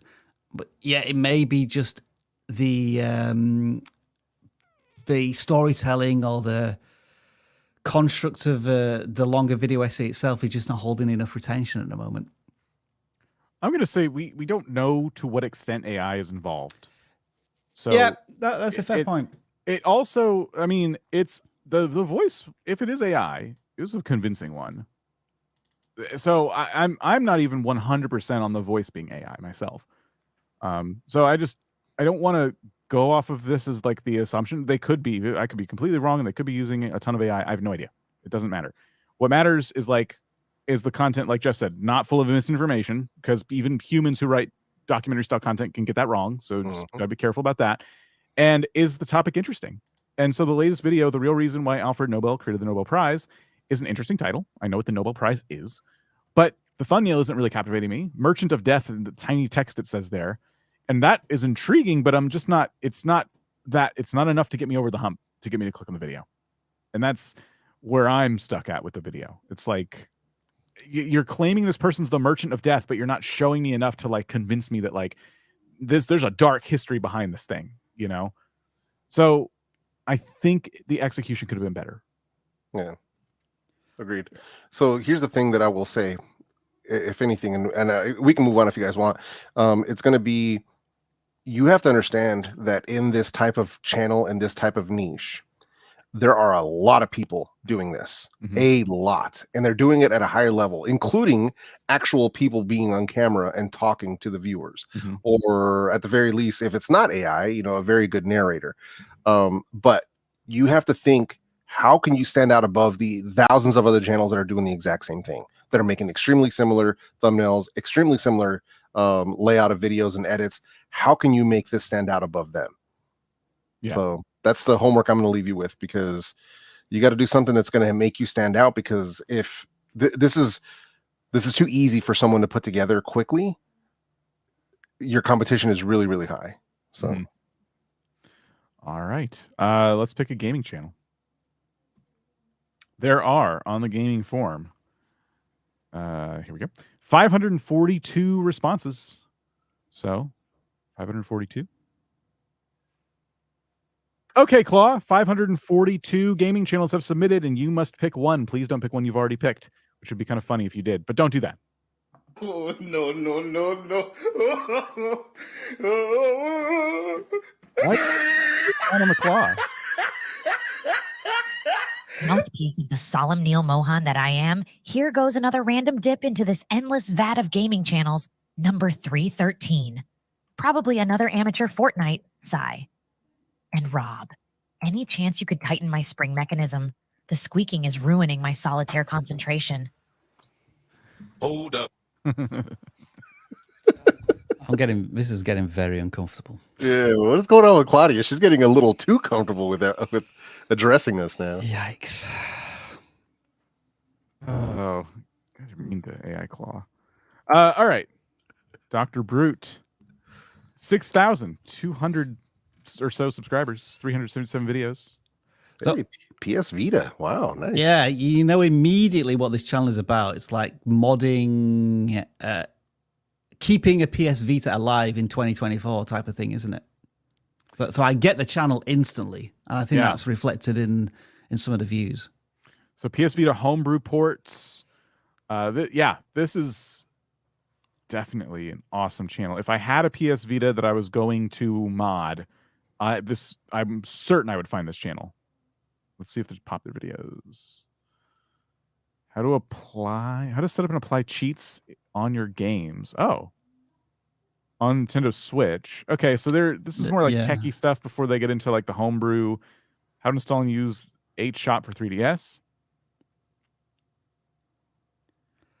So they've always kind of been in this category. Yeah, handheld modding, but recently, not exclusively Vita, but it looks like the Vita has, because there's an upcoming Nintendo Switch games. That's interesting, that one, isn't it? Because did that video perform poorly, the one with 200 views or 193 views on the second row? Did that video perform poorly because it was about the Switch, or was it because they were just talking about brand new games in 2024, which their audience isn't interested in? They're more interested in the retro homebrewing of hardware. Right. Yeah, this might have been a miss for their audience that they've been building. And it's also a more competitive area to be in. Like, everyone's doing videos like this who are just trying to like make Nintendo Switch videos.